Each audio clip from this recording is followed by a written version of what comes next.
जी का देहु एक बर तब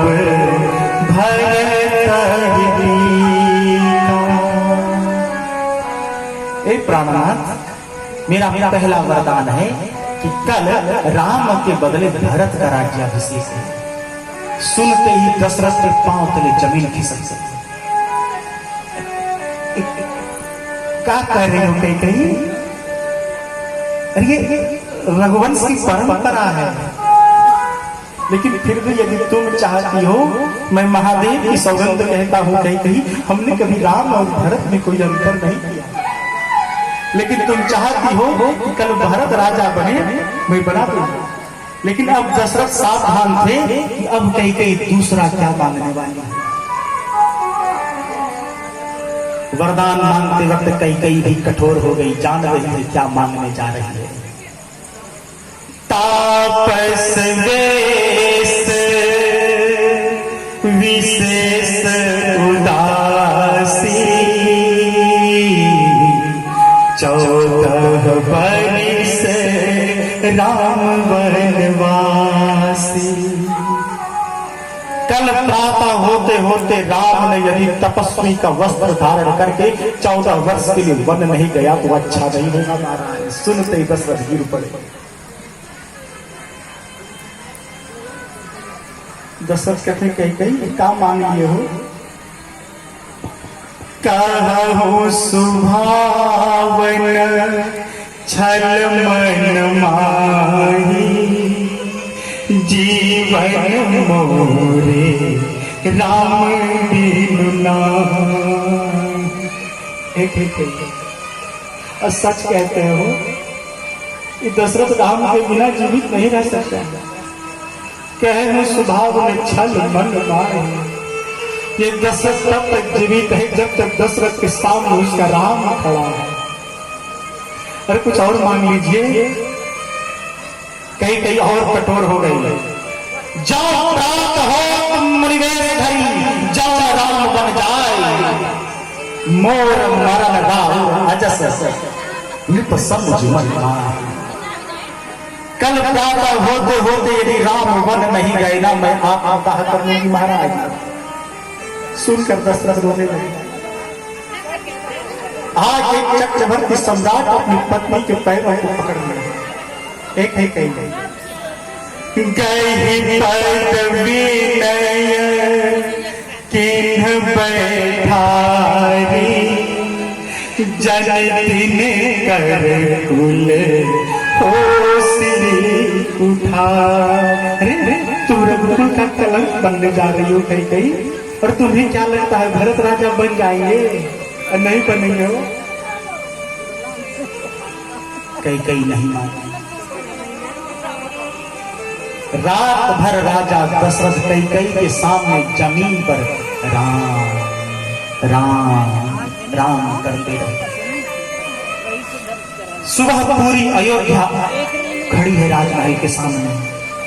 सब कहते हैं आज महाराज नजर नहीं आ रहे हो, आज तो हमारे राम जी का राज्याभिषेक होने वाला है ना। अरे महाराज इससे पहले तो इतनी देर कभी नहीं किए जगने में। सबने मिलकर महामंत्री सुमंत को अंदर भेजा। सुमंत कोप भवन में प्रवेश करते हैं तो देखकर ऐसा लगा मानो कोई बूढ़ा गजराज किसी जख्मी शेरनी के सामने पड़ा हुआ है। सुमंत पूछते हैं महारानी क्या हुआ महाराज को? हमें नहीं पता, रात भर राम राम कह रहे हैं, जाइए और राम को कोप भवन भेजिए। महामंत्री सुमंत अब राम के कमरे की तरफ चले। भगवान मुस्कुरा रहे थे अपने कमरे में। जैसे ही सुमंत ने कमरे में कदम रखा, राम सुमंत ही आवत देखा आदर कीन पिता समलेखा। राम ने जैसे ही देखा सुमंत आए दौड़ कर गए और जैसे अपने बाबूजी का आदर करते थे वैसे काका अरे आप काहे आए? राम को बुला लिया होगा।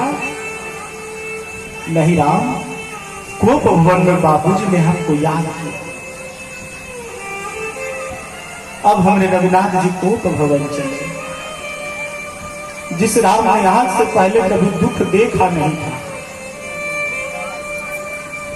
जैसे ही भगवान कोप भवन में प्रवेश करते हैं ना,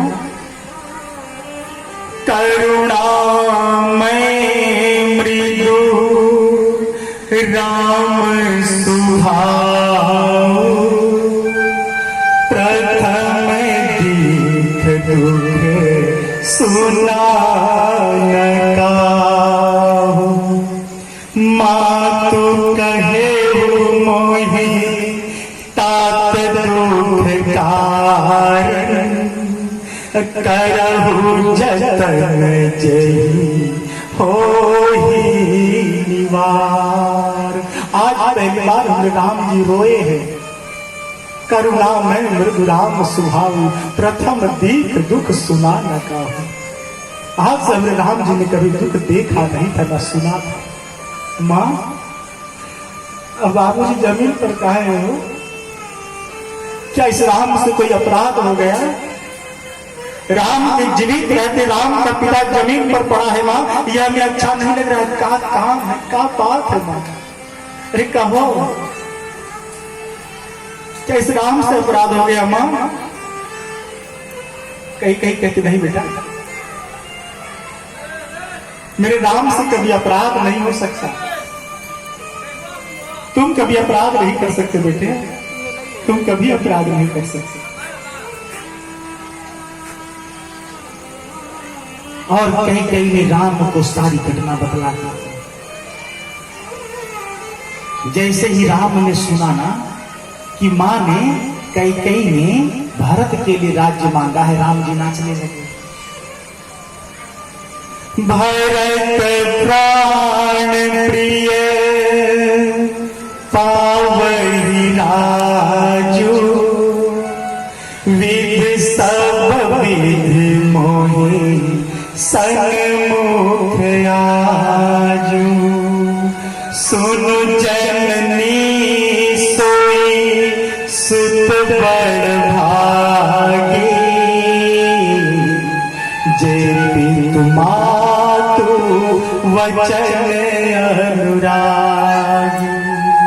तनय मातु पितु तो सनहारा, दुर्लभ जननी सकल संसार। माँ, अब भरत राजा बनेगा। अरे हमारा भरत राजा बनेगा हो। राम जी नाचने लगे।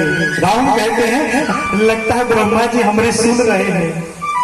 इस संसार में माँ उसी बेटे का जीवन धन्य है जो अपने माता पिता के चरणों में नहीं बल्कि उसके वचनों से प्रेम करता है। हम अपने माता पिता के चरणों को छूते तो हैं, लेकिन उनके वचन का पालन नहीं करते। ऐसा चरण छूने से क्या फायदा हो?